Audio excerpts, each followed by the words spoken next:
Oke,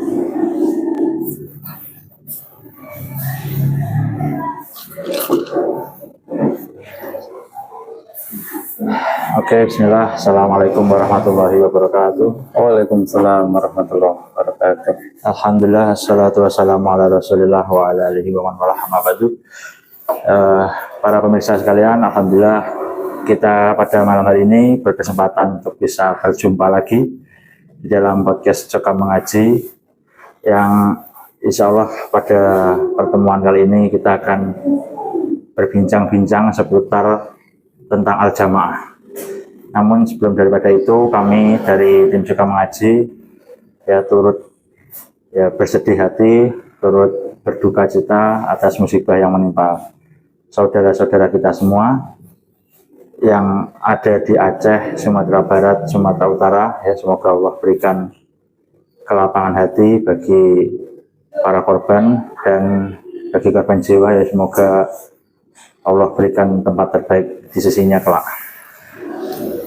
Sebelum daripada itu, kita tanya kabar dulu kepada Ustaz Muhammad Hafiz Al-Qais, bagaimana kabarnya Ustaz? Alhamdulillah, Alhamdulillah. Dan para pemirsa sekalian, sekarang sedang musim yang mendukung sekali untuk mudah sakit jadi bagi para pemirsa jangan lupa jaga kesehatannya, kelola stres dengan baik jaga pola makan, jaga istirahatnya, jangan lupa berolahraga. Semoga Allah memberikan kesehatan kepada kita semua. Dan juga alhamdulillah kita kali ini bisa live di tempat usahanya Ustaz Hafiz Al-Qais di depan Terminal Magetan. Jadi ini adalah minuman jualannya Ustaz Muhammad Hafiz Al-Qais Jadi beliau itu ada usaha jadi nggak deblek seperti yang dibilang oleh yang ada di Islam Jamaah. Jadi langsung saja kita beralih ke pertanyaan pertama Ustaz. Jadi sebenarnya apa itu Al-Jamaah? Jamaah. Bismillahirrahmanirrahim. Al-Jamaah itu artinya perkumpulan kaum muslimin di bawah kepemimpinan jamaah itu. Kemudian ada definisi lima pendapat yang Imam Syatibi menerangkan bahwa al-jamaah itu yang pertama yaitu salatul a'dham, kumpulan kaum muslimin yang di dalamnya ada ulama-ulamanya, ada ulama mujtahid, ahli fikih dan lain-lain.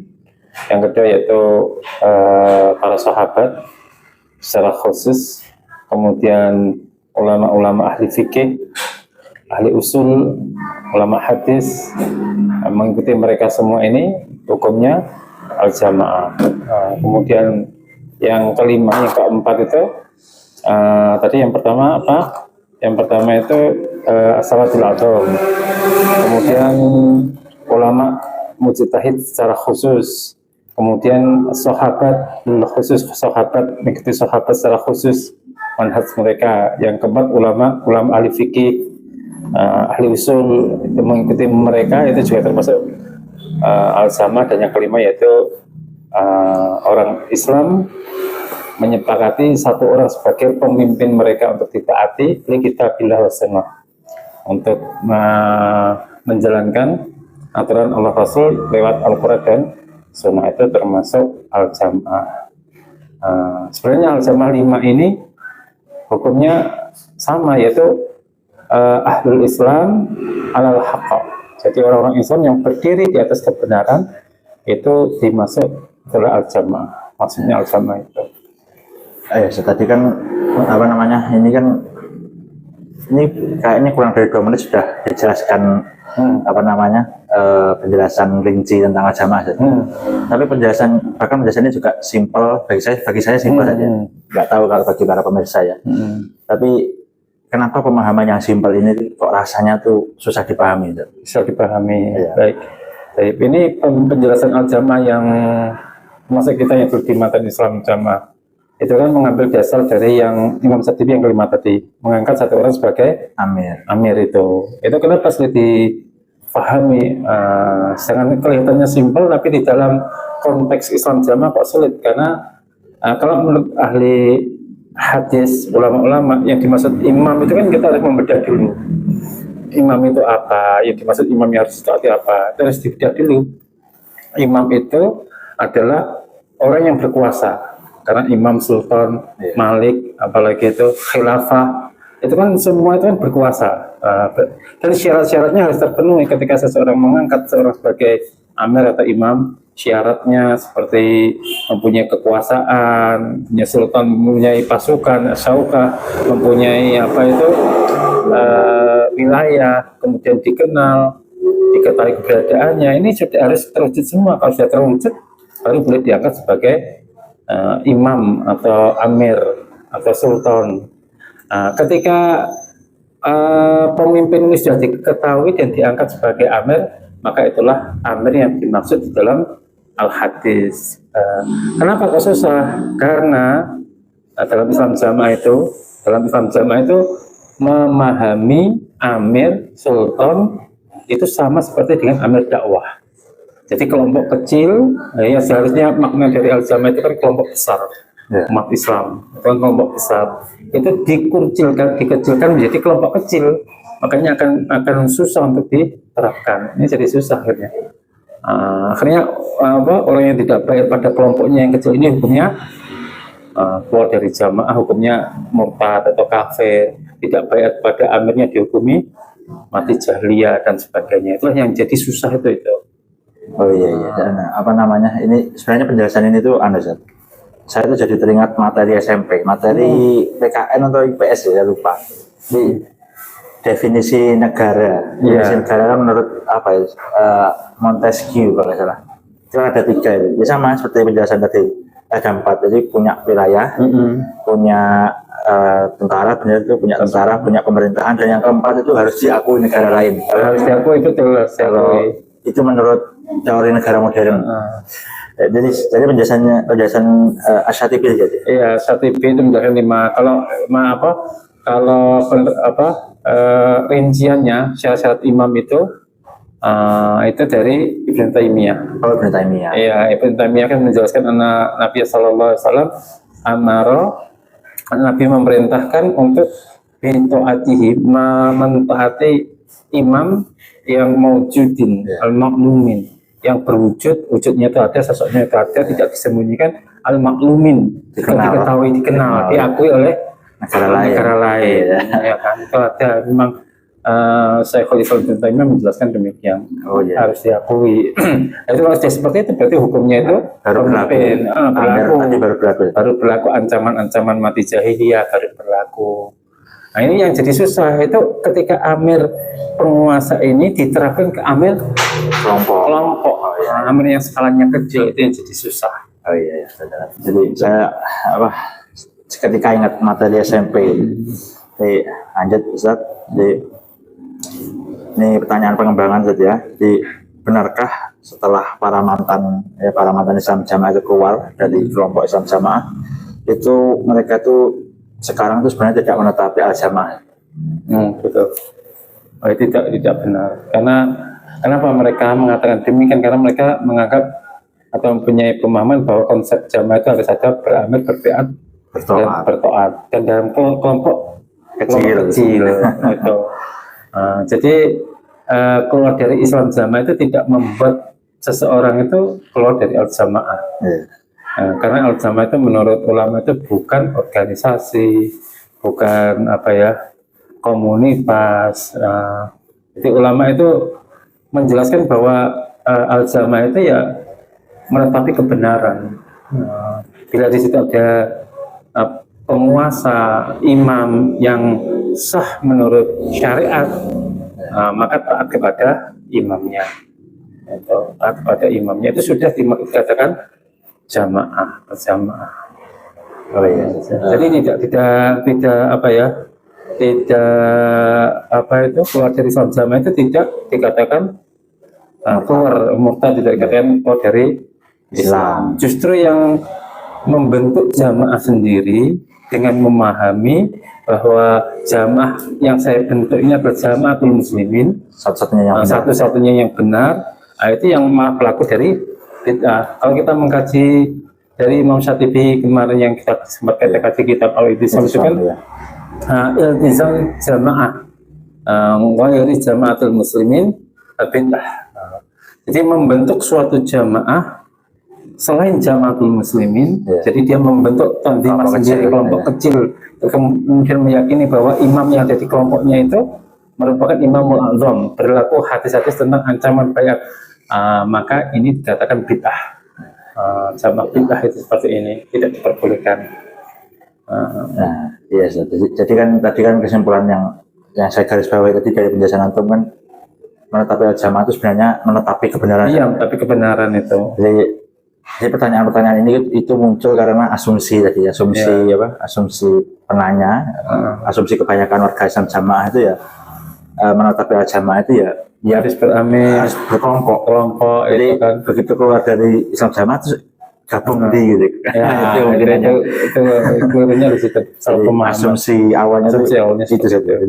Jadi para pemirsa, tolong digaris bawahi al-jamaah yang dimaksud di dalam hadis itu menetapi kebenaran saja. Iya, betul. Menetapi firman Allah, petunjuk-petunjuk Allah dan petunjuk-petunjuk Nabi ya. Iya. Nanti saat ini ada pertanyaan juga di kolom komentar ya. Jadi sahkah al-jamaahnya kelompok Islam jamaah? Nah, begini.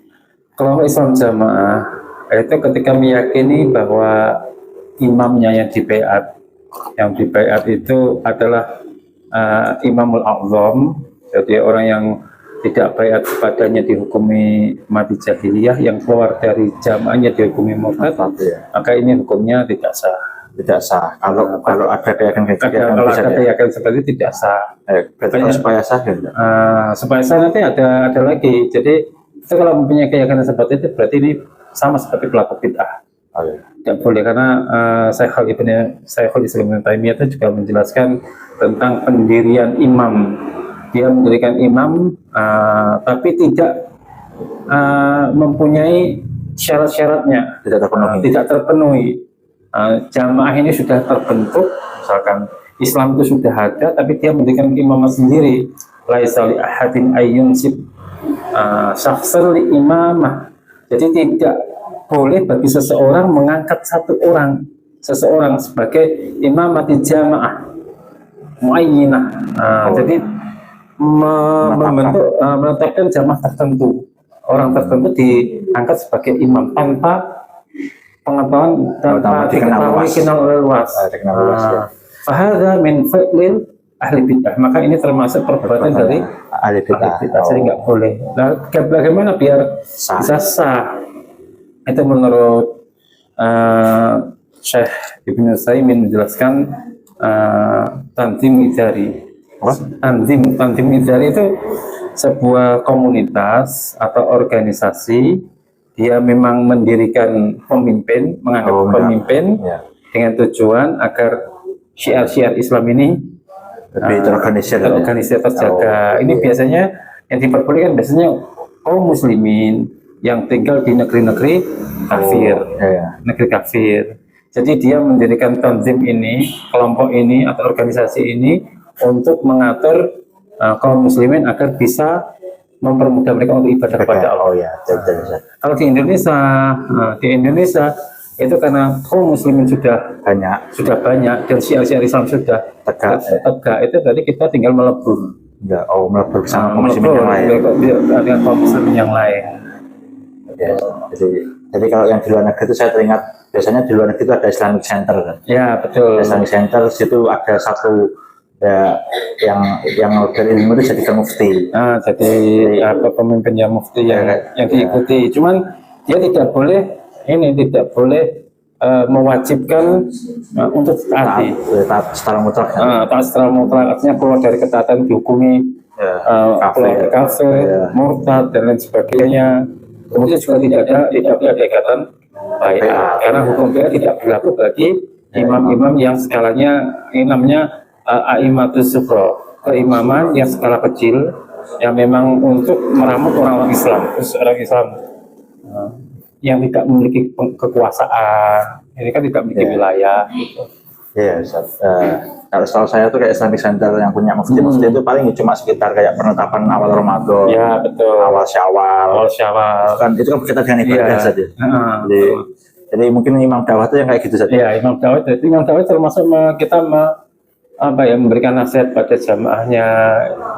Itu termasuk misalkan kayak apa ya? Kayak zaman dulu, kayak ulama-ulama zaman dulu mempunyai jamaah sendiri. Oh iya. Imam Majelis sendiri. Iya. Makanya kan Imam Ahmad bin Hambal ketika ada salah satu dari muridnya pindah ngaji ke tempat lain, itu Imam Ahmad bin Hambal mengatakan bahwa boleh pindah tempat lain, tapi memang ilmumu yang kamu ambil dari sana kami tidak mengambil. Tapi beda metode. Beda metode, tapi kamu tetap saudara kami se-Islam. Ya. Jadi ini melanjutkan tadi pertanyaan tadi. Lalu jamaah yang sah dan benar itu yang mana? Jamaah yang sah dan benar itu jamaah yang mengikuti ibadah, mengikuti tata cara Rasulullah SAW dan para sahabatnya. Itu kita mengikuti metode mereka, manhaj mereka dalam beribadah, itu sudah benar. Juga diikuti oleh ulama-ulama. Nah, ada yang mengaku sebagai jamaah, termasuk Islam sama ini mendirikan keimaman, ada strukturnya, tapi dia tidak menerima ilmu-ilmu ulama di luar kelompoknya. Sedangkan jamaah itu yang dikatakan dalam Imam Syafi'i tadi, itu yaitu jamaah yang mengikuti fatwa-fatwa atau ijtihad-ijtihad dari ulama ketika beragama. Nah, ini beda dengan Islam jamaah karena menganggap sudah mempunyai mufti sendiri, ulama sendiri, sehingga dia menolak fatwa ulama-ulama dari di luar kelompoknya. Gitu.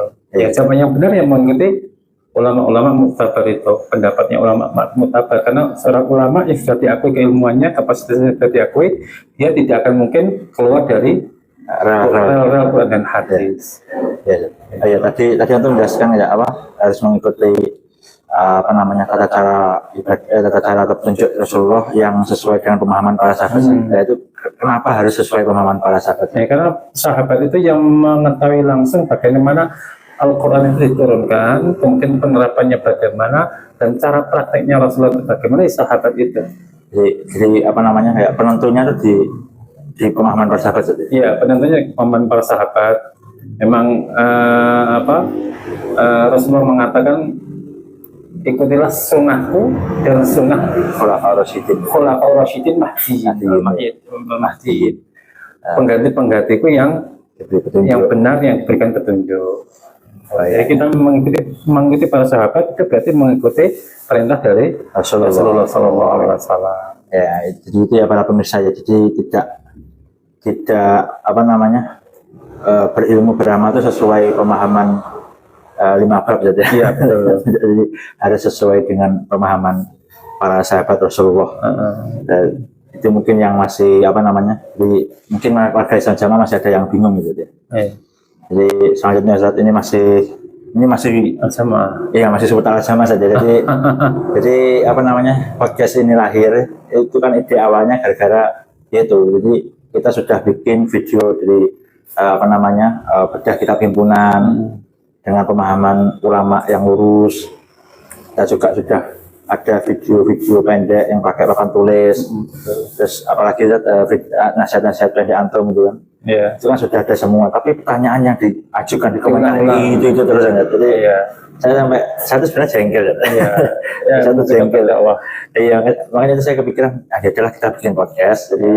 Jadi semua pertanyaan itu yang diulang-ulang itu ya bisa kita obrolin dari sini ya. Jadi makanya ini pertanyaannya masih kemarin sudah seputar keimaman, sekarang kita jamaah yang masih berkaitan. Sekarang pertanyaannya, jadi apa konsekuensi tidak menetapi al-jamaah? Konsekuensi kalau tidak menetapi al-jamaah secara ini al-jamaah hak ya. Kalau yang hak, kita konsekuensinya tidak menetapi al-hak itu al-jamaah yang benar itu berarti matinya mati jahiliyah. Berlaku mati jahiliyah. Karena memang ada hadis yang man mata walaysa Man mata walaysa fi unuqihi bai'atun mata mitatan jahiliyah. Man mata bi ghairi imamin mata mitatan jahiliyah. Tidak punya imam pemimpin matinya mati jahiliyah. Kemudian tidak berbaiat matinya mati jahiliyah. Itu benar semua hadis. Ya, hadisnya benar. Cuman hadis ini bukan untuk orang yang ikut organisasi, yang nanti kelompok, tapi bukan. Tapi untuk orang yang benar-benar di jamaah yang hak. Nah, orang yang sudah berada di jamaah hak, misalkan kalau zaman Rasulullah itu kan Rasulullah dan para sahabatnya, ya kan. Berarti ketika dia keluar dari al-jamaahnya Rasulullah, otomatis dia mufarikul jamaah, otomatis at-tarikul dinihi. Berarti dia meninggalkan agamanya karena keluar dari jamaahnya Rasulullah. Yang sudah jadi. Syariat sudah diturunkan semua, aturan berlaku di situ. Pengamalan juga diawasi Rasulullah. Rasulullah langsung menjadi pengawas. Makanya orang yang membangkang perintah dari pimpinan saat itu, hukumnya mati jahiliyah. Nah, ini hadis ini itu untuk para pembangkang amir-amir yang sah. Jadi bukan kok orang yang tidak berbaiat, itu beda. Orang yang tidak berbaiat dihukumi mati jahiliyah, beda. Jadi hadis ini man mata bi ghairi imamin mata mitatan jahiliyah, atau man mata walaysa fi unuqihi bai'atun mata mitatan jahiliyah. Ini bagi orang yang membangkang pemimpin negara. Misalkan kita di negara, katakanlah kita negara Indonesia, negara Islam, ya kan? Negara Islam, ada pemimpinnya. Dia memberontak pemimpin yang sah, ya kan? Memberontak keluar dari ketaatan kepada pemimpin yang sah. Berarti hukumnya dia mati jahiliyah karena menimbulkan kekacauan. Makanya Imam An-Nawawi ketika menjelaskan hadis ini dalam Sahih Muslim, dia mengatakan hadza fi haqqi man lahu imamun fataraka ta'atahu. Ini hadis ini adalah untuk orang yang dia mempunyai imam, seharusnya kewajibannya dia untuk taat, tapi dia meninggalkan ketaatan. Ini hadis ini berlaku. Amma idza lam yakun imamun fala bai'ah. Dia menjelaskan Imam Nawawi, akan tetapi ketika seseorang itu tidak memiliki imam, contohnya di negeri kafir, dia tinggal di negeri kafir, ya kan, otomatis di kekuasaan penguasa orang kafir kita tidak bisa mendirikan keimaman, karena kita tidak memiliki wilayah. Yang jadi pemimpin tertinggi di negeri kafir itu adalah orang kafir. Berarti dia tidak mempunyai imam, maka hadis ini tidak berlaku. Karena hadis ini berlaku ketika seseorang berada di jamaah, sudah ada pemimpinnya, dia keluar dari jamaah itu. Ini tadi untuk membahas tentang pemberontakan itu. Mungkin ada jamaah yang bertanya, lalu bagaimana kasusnya, kayak di zaman Rasulullah, di zaman para sahabat itu kan sudah berdiri jamaah, tapi kan ada sahabat yang keluar, yang itu berperang memerangi pemerintah yang sah. Itu gimana, Sah? Itu kan pertama kan mereka menganggap bahwa orang yang keluar dari pemerintah yang sah itu kan dihukumi kafir, ya kan. Nah, ini al-jamaah itu kan pada dasarnya qaumul muslimin, ahlul muslimin alal haqq, di atas kebenaran. Nah, jamaah ini ijtihad, sama-sama ijtihad. Misalkan Imam Muawiyah, dia kan sebagai gubernur Syam, memiliki kekuasaan, memiliki wilayah, tentara. Sedangkan Ali bin Abi Thalib berada di Madinah, juga memiliki khalifah. Maka tidak boleh mendirikan dua khalifah. Ketika Ali bin Abi Thalib mendirikan sebagai khalifah, gubernur Syam yaitu Muawiyah menuntut kematian dari Utsman bin Affan. Makanya dia tidak mau berpihak kepada menunda sampai ditangkap itu. Nah, akhirnya adanya ijtihad, akhirnya didamaikan, bisa tahkim itu. Itu. Jadi ini tidak keluar dari makna al-jamaah sebenarnya, itu tidak keluar. Mereka sama-sama di atas kebenaran. Berarti bisa dipahami peperangannya tuh nggak sengaja terjadi. Iya, nggak sengaja terjadi. Memang keadaannya seperti itu. Keadaannya kacau. Jadi maksudnya bukan dari awal tuh punya niat berontak. Tidak. Itu jadi yang memberontak itu pertama kali Khawarij yang keluar dari dia tidak setuju dengan tahkimnya tahkimnya Ali bin Abi Thalib yang apa berdamai dengan Muawiyah. ya. Hanya dia keluar dari Ya. ketaatan pada Muawiyah dan keluar dari Ali bin Abi Thalib, mendirikan tanzim sendiri, kelompok sendiri, dan ada pemimpinnya. Itu awal mula Khawarij kumpul di situ. Bahkan gara-gara menolak tahkim itu akhirnya mengkafirkan Ali dan Muawiyah. Mengkafirkan Ali dan Muawiyah itu. Oh iya, betul. Jahiliyah dia kumpul. Oh iya, betul ya. Oh iya, bisa dipahami. Baik, selanjutnya jadi apakah di Indonesia ini tidak ada al-jamaah? Indonesia. Ya, Indonesia. Indonesia itu al-jamaah itu, kita kembali lagi makna dari al-jamaah yang hakiki itu sebenarnya itu kan kita berada di atas kebenaran, ya kan? Kita beramal sesuai dengan sunnah Rasulullah SAW, dengan manhaj para sahabat, kemudian diteruskan oleh penerusnya tabiin, dan ulama-ulama saleh. Nah, itu berarti kita sudah di atas kebenaran. Kemudian di Indonesia ini sebagai pemimpin tertinggi, penguasa tertinggi, makanya kita harus menjelaskan apa itu imam. Imam itu adalah sebuah contoh tokoh pemimpin, panutan. Amir itu apa? Amir itu orang yang mengurusi pemerintahan, itu namanya amir. Sultan itu ada sultan itu penguasa, ya kan? Malik itu apa? Malik itu raja. Khilafah itu pengganti, para pengganti dari raja sebelumnya. Ini kalau kita sudah ketahui maknanya, oh iya pemimpin. Kalau kita ditanya siapa pemimpin Indonesia, orang kan jelas mengatakan pemimpin Indonesia adalah Presiden Prabowo. Tidak mungkin ketika orang ditanya siapakah pemimpin Indonesia, si Fulan, kan nggak mungkin. Secara yang dikenal, yang diketahui pemimpin negara Indonesia Presiden itu sebagai pemimpin. Nah, ini jangan dikecilkan makna ini. Ini kan makna yang luas, dikecilkan menjadi makna kelompok. Itu nggak boleh. Oh ya, saya tiba-tiba teringat sebuah yang waktu di sama katanya presiden pemerintah itu ya benar Amir, tapi itu urusan duniawi. Kalau ada urusan agama dan akhirat itu ya mengikuti Bapak Imam. Itu gimana? Itu namanya memisahkan, karena tugas dari penguasa, pemimpin itu di samping mengurusi keduniaan, tata cara kehidupan bermasyarakat, juga mengurusi agama. Idealnya seperti itu. Dan presiden juga mengurusi seperti itu. Ada menteri-menteri yang mengurusi umroh dan haji, ada pengadilan agama, ada nikah, kemudian masjid-masjid diperbolehkan atau diperbolehkan. Ini berarti diurusi agama kita juga. Dibentuk MUI juga. Dibentuk MUI itu berarti diurusi. Negara perhatian berarti ya. Negara perhatian. Makanya kita harus tahu. Jadi memang ada ulama yang mengatakan hukum negeri Islam atau bukan, itu ada ulama yang mengatakan ditinggal dari pemimpinnya. Ketika pemimpinnya orang Islam, maka negerinya itu orang Islam. Ketika pemimpinnya orang kafir, maka pemimpinnya menjadi orang kafir. Itu salah satu pendapat ulama. Salah satu pendapat ulama seperti itu. Ada ulama yang berpendapat ketika umat Islam di situ sudah syiarnya itu sudah wujud, sudah tegak semua, meskipun pemimpinnya itu tidak berlandaskan dengan hukum Quran hadis, maka disebut Darul Islam.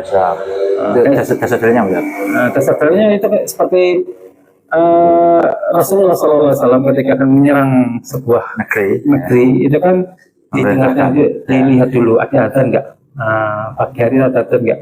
Kalau ada adzan, berarti Nabi tidak melanjutkan penyerangan, karena syariat sudah sampai di situ. Nah, di Indonesia itu tidak hanya azan, ternyata masjid-masjid di mana-mana diurusi, maka kita tidak boleh mengkafirkan. Nah, kalau presidennya perempuan, beda lagi. Kalau presidennya perempuan, itu hukumnya kita sama, karena tidak boleh kepemimpinan itu diserahkan kepada perempuan. Maka hukum tidak beruntung. Maka ketika pemimpin negara itu dipimpin oleh perempuan, maka hukum ketaatannya sama seperti kita mentaati pemimpin yang kafir dalam hal dunia saja. Jadi mereka administrasi. Jadi mereka kita tidak boleh mengurusi masalah agama. Nah, yang mengurusi agama inilah kita wakil-wakilnya saja. Ada wakil-wakilnya, ada wakil Islam baik di Menteri Agama, kemudian Haji umroh, kemudian sampai ulama yang mengurusi kita itu sebagai ulul amrinya. Nah, yang jadi pemimpin negara Indonesia yang perempuan atau bukan orang Islam itu tidak dikatakan sebagai ulul amri. Berarti cuma simbol ya? Simbol saja, simbol dia pemimpin negara. Oh, ya. Kita taat dalam hal dunia, administrasi saja. Nah, itu nanti saya jadi gini. Nanti apa penjelasan itu dibalik sama Islam Jamaah. Berarti kan sama dengan penjelasan Bapak Imam yang apa?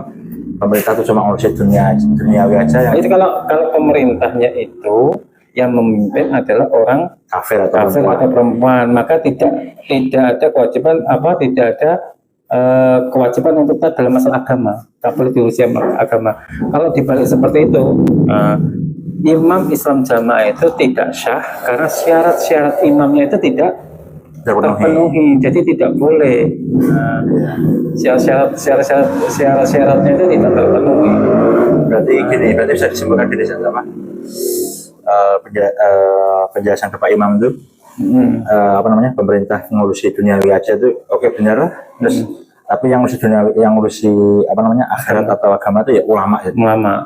Bukan Bapak Imam saja. Bukan Bapak Imam, itu bukan, beda itu kan secara tidak langsung. Kalau Bapak Imam maksudnya Amir dari Islam Jamaah itu mengakui pemerintah yang sah, pemerintah Indonesia, itu secara tidak langsung itu justru membalik dia sendiri. Berarti aku ini bukan imam yang sesuai dalil ya. Sesuai dalil itu bukan, karena dia mengatakan kita taat kepada pemerintah yang sah berdasarkan Undang-Undang Dasar 45 dan Pancasila. Berarti secara tidak langsung aku ini duduk, aku bukan penguasa. Iya benar. Ya kan, itu secara tidak langsung menafikan diri sebagai penguasa. Jadi kalau dia menafikan diri sebagai penguasa, kita pun juga tidak boleh memberikan baiat kita kepada Imam Islam Jamaah itu, dan ancaman baiat itu tidak berlaku.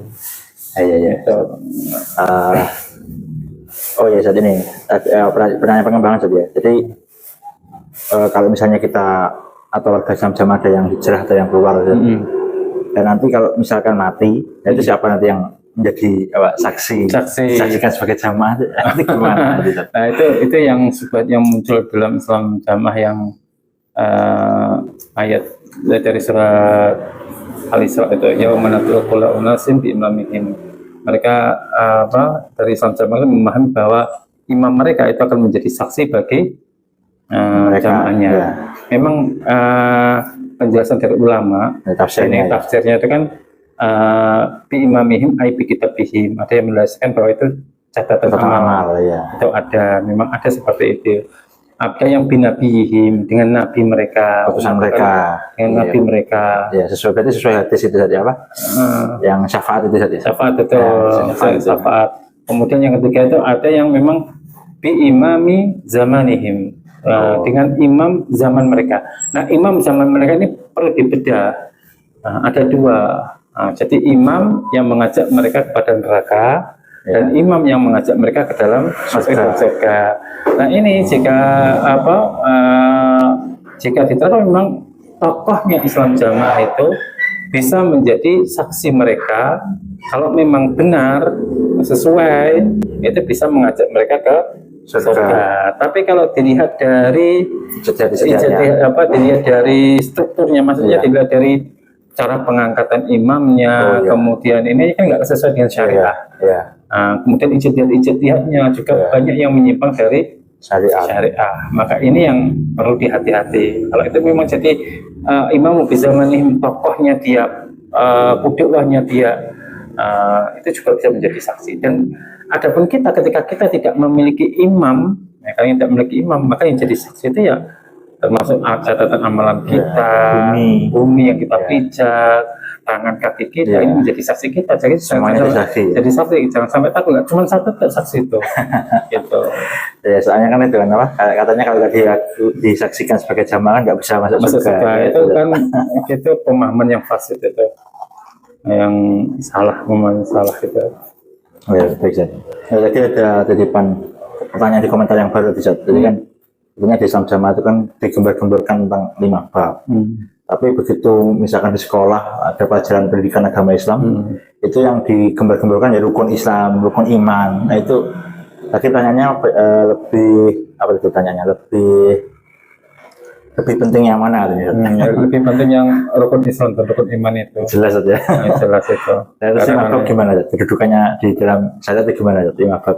5 bab itu dilihat dari konteksnya. Ya. Kalau memang yang disampaikan itu ada dasarnya, ada dalilnya, itu kan berarti memang boleh ditaati. Tapi terkadang penyampaian dari 5 bab, misalkan ngaji, ngaji kita tolakul ilmi faridatul ala kulli muslimin. Benar itu ya. Benar, hadisnya benar. Tapi dalam prosesnya, dalam prakteknya, mengkaji hanya menerima dari mangkulan yang di pusat. Ya. Jadi menolak, menafikan dari ulama yang lain. Berarti yang keliru. Gitu kan. Itu kayak contohnya. Iya. Gitu. Baik, jadi sekarang kita beralih saja. Kita beralih pertanyaan mungkin tentang motif-motif apa namanya? Kenapa para mantan itu resolusi jamaah ya? Itu kan sering jadi senjatanya para buzzer. Mantan iya kan sering kayak gitu kan. Jadi misalkan pertanyaan pertama ini saja. Jadi kenapa belakangan ini tulisan-tulisan antum itu sering benar-benar spesifik nyinggung nama Kiai Haji Nur Hasan. Nah itu apakah antum punya dendam atau antum itu sebenarnya dari kecil tuh bercita-cita jadi imam tapi nggak keturutan, itu gimana? Tidak ada kalimat dendam, Masya Allah. Dendam itu tidak ada sama sekali, Insya Allah.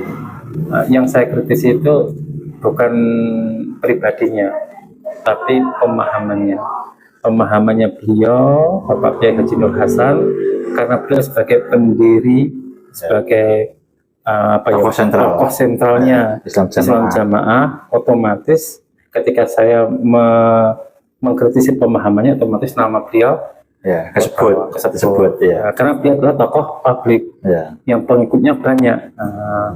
Jadi saya membahas beliau itu karena memang beliau itu tokoh publik, dalam gerakan itu pengikutnya itu banyak. Jadi dengar saja. Dengar juga ya. Jadi kalau saya hanya mengkritisi pemahamannya, orang yang nggak tahu ini nanya siapa yang pencetusnya siapa. Itu sama seperti zaman dulu ketika Jahmiyah itu siapa? Safar, Sa'ad bin Dirham, itu kan dikritisi semua. Wasil bin Apo. Itu kan dikritisi semua oleh ulama-ulama. Dan yang mengkritisi, yang mengkritisi Haji Nur Hasan itu bukan cuma saya, Pak. Bukan dari mantan, Pak. Dari orang luar pun juga mengkritisi pemahaman yang tidak sesuai dengan Al-Quran dan Sunnah. Dan ini bukan dendam. Ini bukan dendam. Sekali lagi ini bukan dendam. Jadi Jadi memang sudah tradisi tidak, bahkan di dalam hadis pun kan ada jarh wa ta'dil. Betul. Namanya itu untuk menentukan kualitas hadis. Agar orang itu berhati-hati. Kalau orang itu berhati-hati, ini hadisnya riwayat hadisnya seperti ini, orang seperti itu, hafalannya lemah, itu bukan kok menjelekkan perawinya itu bukan, tapi agar orang itu hati-hati menjaga syariat. Makanya saya menyampaikan, menulis Pak Nur Hasan karena sebagai pencetus awal, dia juga sebagai tokoh dan diikuti oleh orang banyak. Dengan saya memberikan pemahaman yang salah, itu agar orang itu bisa berpikir, oh ini pemahamannya salah. Jika apa yang saya sampaikan itu salah, ya silakan dikritik balik, dikritik balik gak apa-apa. Terbuka saja. Itu terbuka. Jadi asal tidak adu ngotot saja. Jadi selama ini kan yang saya lihat komentar para buzzer itu kan cuma adu ngotot, kayak kita ngasih penjelasan tuh nggak mau didengerin. Satu pihak mintanya. Nah ini dari pertanyaan selanjutnya ini, kenapa antum termasuk semua para mantan itu semangat sekali mendakwahi Islam Jamaah, seakan-akan itu padahal kan Islam Jamaah itu kan rumah lama itu kan sudah ke rumah baru. Nah itu kenapa kok semangat sekali? Justru karena itu rumah lama. Justru karena rumah lama dan saya tahu kondisinya betul di dalam itu seperti apa. itu agar orang yang belum pernah masuk ke rumah itu jangan sampai masuk di rumah itu, dan agar orang yang saat ini tinggal di dalam rumah itu saya kasih tahu, misalnya begini, rumah yang kita tempati dulu itu rumah lama itu rumahnya mau roboh karena nggak ada fondasinya, fondasinya lemah, terus sudah doyong, nah, ya kan. Ini kalau kita sudah keluar dari rumah itu, maka kita peringatkan orang yang mau masuk rumah itu, hati-hati, rumah itu mau roboh, yang itu kan juga akan keluar. Itu bukan kok karena dendam, itu enggak, karena saya kasih sayang dengan orang-orang yang di dalam, itu bukan dendam. Ini memang apa ya, dan kita tahu bahwa orang-orang di dalam rumah itu sebenarnya banyak orang-orang yang jujur, orang-orang yang baik, orang yang berniat mencari surga. Itu banyak. Nah, jadi motivasi kita itu bukan dengki, tapi memang sayang dan bertanggung jawab. Jika orang yang tahu rumah itu ternyata mau roboh, kita diam. Kita diam, itu kan berarti kita sengaja nggak boleh. Makanya Imam Ahmad itu memberikan nasihat, idza sakata ahlul haq, ketika orang yang mengetahui kebenaran itu memilih untuk diam, faman bayyinahu, maka siapa lagi yang akan menerangkan kesalahan orang. Gitu loh. Jadi memang harus kita jelaskan. Saat ini juga tuduhan yang sering dilancarkan oleh para pengurus pusat, ya. Jadi apakah para mantan ini, ya, wabil khusus antum, ya, apakah begitu keluar dari Islam Jamaah itu ilmunya nggak kepake, makanya kok kayak nafsu banget abang ngerusuhi atau resolusi Jamaah? Bukan begitu. Ilmu yang kita terima, yang kita pelajari itu sebenarnya masih dipakai, ya, untuk pertama untuk diri saya sendiri, untuk keluarga, untuk lingkungan. Tapi ini kalau khusus untuk Islam Jamaah, kenapa ketika mengganggu, itu sebenarnya bukan gangguan, ini meluruskan, menjelaskan penyimpangan mereka. Itu penyimpangan mereka dalam konsep jamaah wal imamah ini yang terpenting ini, yang paling pokok, yang paling mengakar, sumsum. Nah, jadi ini yang perlu kita kita sampaikan. Nah, menjelaskan kekeliruan orang yang keliru itu hukumnya memang wajib, fardu kifayah saja. Iya, fardu kifayah. Ketika orang lain tidak ada yang mampu menjelaskan, ibaratnya sudah mentok capek menjelaskan, kita mempunyai kemampuan untuk menjelaskan, ya kita jelaskan, memberikan penjelasan. Orang yang salah, orang yang keliru, orang yang menyimpang, itu kewajiban bagi orang yang tahu. Jadi ini bukan berarti ilmu nggak kepake, itu bukan. Jadi tanggung jawab moral, tanggung jawab agama. Berarti ini juga menjawab itu saja, menjawab tuduhannya itu kan.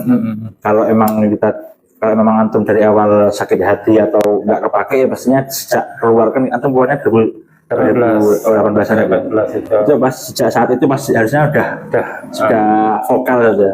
Nyatanya baru 2025 ini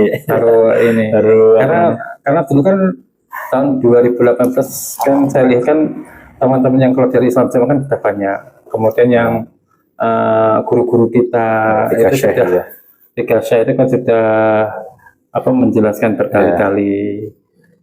Kemudian dengan beriringnya waktu, penjelasan tentang Islam Jamaah itu agak memudar. Apalagi di Jamaah dipagari, di Jamaah dipagari, tidak boleh dibunuh karakternya tiga syekh ini. Tiga syekh ini benar-benar dibunuh karakternya.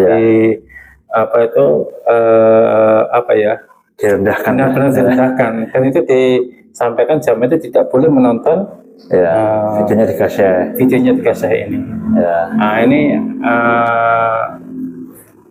dan ini saya melihat memang selama tahun 2018 saya memilih untuk diam, tidak berdakwah.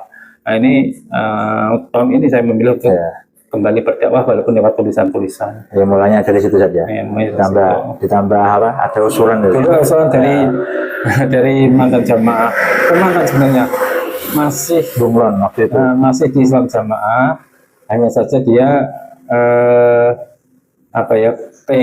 awalnya kan pengen mengkaji himpunan yang sesuai dengan pemahaman ulama ini seperti apa, ada kesalahan yang sampai seperti itu. Akhirnya kita buka awalnya tuh, buka pengajian himpunan itu, dan alhamdulillah itu Sambutannya positif, ya. Sambutannya positif dan sudah hijrah dari Islam beliaunya. Iya, ya, alhamdulillah.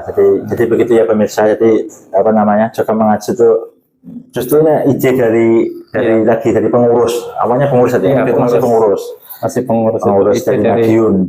dari Madiun, terus disampaikan, itu kan ceritanya disampaikan ke saya gitu. Iya. Pertama disampaikan ke saya, lalu jelalah tuh Cak Dawud lagi main ke sini ya. Lalu pas Mas Dawud itu main ke sini, kita ngobrol, kita silaturahim ke Mas Iwan di Tawangmangu. Langsung eksekusi itu. Langsung mulai, langsung satu hari itu langsung kita bikin channelnya. Iya, Jaga Mengaji. Kemudian Facebooknya itu kita aktifkan kembali, yang vakum selama tahun itu. Iya, jadi begitu ya pemirsa. Asal usul kita masih seperti itu. Jadi ya semoga yang punya ide ini juga kesempatan pahalanya saja. Jadi jangan remehkan ide. Jadi saran dan kritik apapun dari antum yang sekiranya bisa membangun channel ini dan bisa semakin didengarkan oleh warga Jamaah, ya silakan disampaikan. Nomor admin tertera di layar kaca ya pemirsa ya. Di baik selanjutnya Zat, gini Zat, ini ada kebingungan dari orang yang mau hijrah atau yang sudah hijrah, masih mula-mula itu, kenapa begitu keluar atau hijrah dari Islam Jamaah itu lalu bergabung ke komunitas yang lain, misalnya komunitasnya Salafi. Itu ternyata di Salafi sendiri juga banyak perpecahan, banyak varian Salafi tertentu itu kenapa bisa terjadi? Itu karena memang saya lihat di dalam Salafi itu memang metode dakwahnya memang berbeda-beda, dan itu sebenarnya kalau kita menyelami dunia ilmu itu sudah wajar. Karena sejarahnya mulai ditinggal Rasulullah SAW kan memang sahabat itu kan ada yang berbeda pendapat antara sahabat satu dengan sahabat yang lainnya, tapi semuanya itu hanya masalah furu saja, masalah fikih saja, tapi masalah akidah itu tetap sama. Nah, teman-teman kita Salafi, meskipun dalam masalah fikih itu ada perbedaan, ada apa ya, seolah-olah perpecahan, sebenarnya bukan perpecahan, karena dalam akidahnya itu masih sama. Dalam akidahnya itu masih sama. Nah, itu tidak menjadikan kita hukum Islamnya tidak sah, bukan. Karena terbiasa di dalam jamaah itu di ramut satu suara, meskipun sebenarnya sudah di dalam jamaah pun juga ada perbedaan mangkulan, padahal yang memberikan mangkulan dari sama, tapi pemahaman dari jamaah yang menerima itu berbeda. Kalau nggak ditafsirkan pusat itu, tanyakan pusat dulu. Sebenarnya sama itu, tidak di luar jamaah Islam itu enggak. Karena manusiawi itu. Ini sama juga itu saja, kayak kisahnya Imam Bukhari saja, yang dia punya teman-teman cari hadis, juga jadi gurunya juga menjadi gurunya Imam Bukhari, dia ambil hadisnya saja. Tapi ya karena hasad aja. Hasad karena Imam Bukhari itu majelisnya lebih banyak. Katanya 5.000 orang sampai banyak, 5.000-an. Setengah gurunya itu tidak sebanyak dari Imam Bukhari. Karena akhirnya ada fitnahan itu. Dijebak itu ya. Jadi begitu ya para pemirsa. Kalau ada yang bingung kenapa di luar jamaah itu banyak perpecahan atau banyak, sekilas seperti banyak perpecahan, ya itu sudah sunatullah saja. Jadi kan Nabi juga sudah mengabarkan setelah sepeninggalan beliau ya akan banyak, kita akan menjumpai banyak perpecahan saja. Dan karena itu ya makanya Nabi memerintahkan kalau sudah Fa'tazil kulla firqah, itu kan ketika perpecahan belum masalah beda. Ada di ahli bid'ah. Itu ketika umat Islam itu sudah terpecah, tercerai-berai, tidak ada yang bersatu, ya kan? Maka ini yang penyelamatan diri yang pertama itu kita selamatkan diri kita. Fa'tazil kulla firqah, itu kan selisilah mereka semua perpecahan itu. Dan ini perpecahannya sampai angkat senjata saja. Sampai angkat senjata. Jadi dia mengamalkan Islam sendirian sampai, bukan kok usaha sampai ke hutan. Itu cuma peribahasa kata-kata kiasan kata-kata ini. Jadi amalkan Islam itu semampu kalian sesuai dengan petunjuk Rasulullah SAW. Maka itu tetap dikatakan al-jamaah meskipun hanya sendirian. Maka sama seperti perkataannya sahabat Abdullah bin Mas'ud itu al-jama'atu ma wafaqal haqqa wa in kunta wahdak gitu. Oh ya, berarti gini Zat, apa memahami hadis tadi itu yang disuruh meninggalkan semua firqah sampai, kalau bahasa hadis kan sampai mengembala apa gimana tuh, menyendiri di hutan, di lembah atau apa, terus mengembala terus suruh menggigit itu saja. Ke pohon. Itu berarti sesuai dengan hadis itu saja, apa yang dari siapa yang berbeda di zaman fitnah itu. Zaman fitnah itu pahalanya sebesar hijrah padaku itu. Berarti itu memang menggambarkan kondisi yang kacau sekali itu. Yang nyawa benar-benar terancam. Nyawa benar-benar terancam, kacau, nggak aman. Kemudian kondisi keadaan lingkungan benar-benar fitnah itu luar biasa. Berarti kalau misalkan di Indonesia tuh, ini misalkan aja, jadi kayak tahun 65 saja. Kan katanya kan tahun 65 kan kiai sama di ini ya, atau apa namanya, tinggal nuduh ini PKI itu diculik katanya. Oh iya, berarti kalau kondisi kayak gitu, misalnya kondisi Indonesia kayak gitu, baru itu saja. Iya, itu boleh diamalkan, boleh dipakai, menyelamatkan diri sendiri. Oh ya, jadi keluarga. Ya makanya itu berarti, makanya itu tadi apa?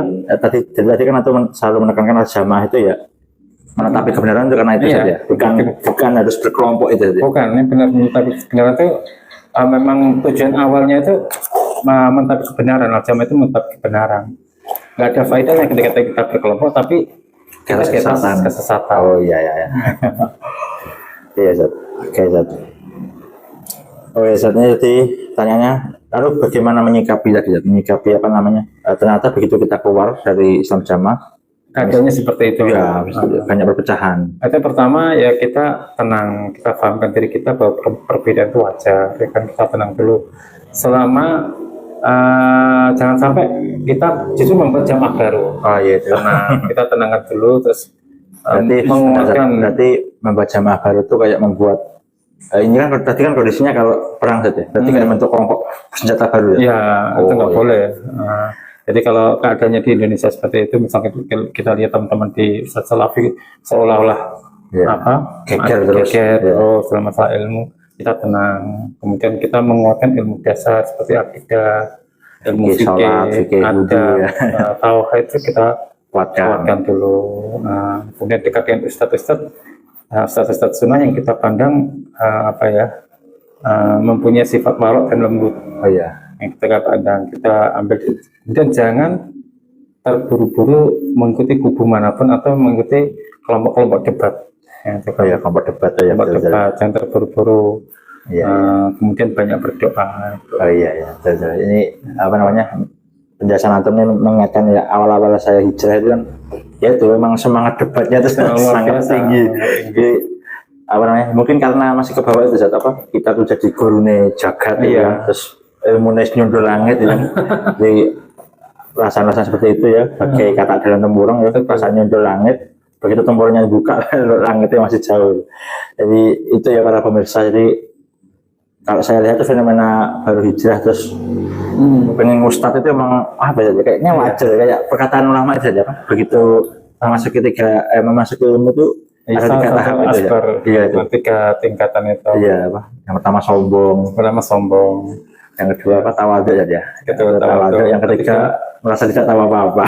Ya, merasa semakin tidak tahu apa-apa. Sudah menyelami ilmu makin dalam. Iya, betul. Jadi kalau masih ada sifat sombong itu berarti memang masih baru nyemplung. Kemarin ada tulisan komentar provokatif ya.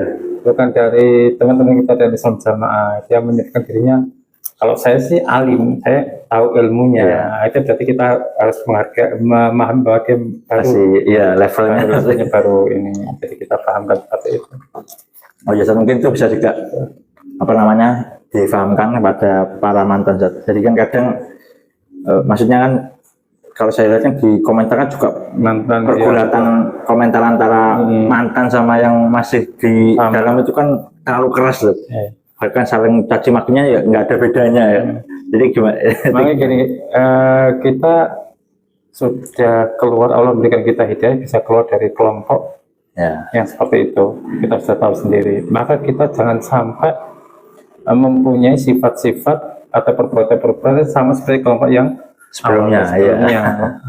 Dengan kita menambah ilmu, mengupgrade ilmu kita, seharusnya ketika kita berdiskusi atau ngobrol, atau menyampaikan ilmu kita, pendapat kita yang sesuai dengan Al-Quran dan Sunnah, tentunya harus dibarengi dengan tulisan-tulisan yang bagus, tidak menyinggung, dengan kalimat-kalimat yang baik sesuai dengan adab dari Rasulullah SAW dan para sahabatnya.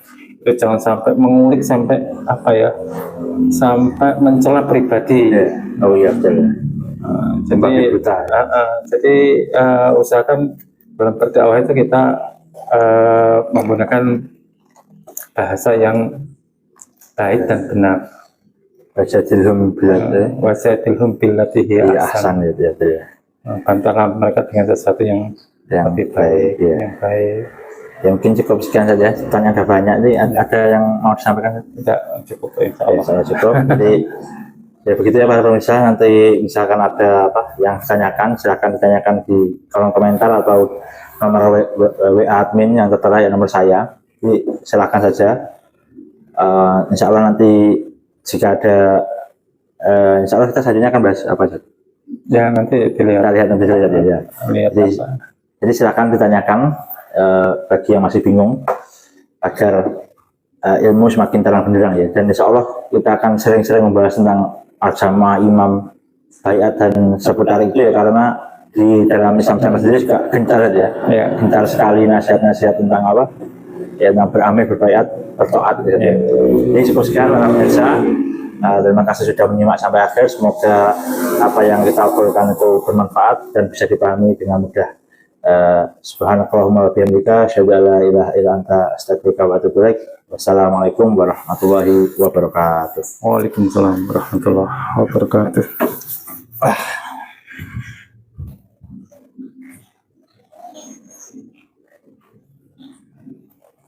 Tinggal lancar, Pak.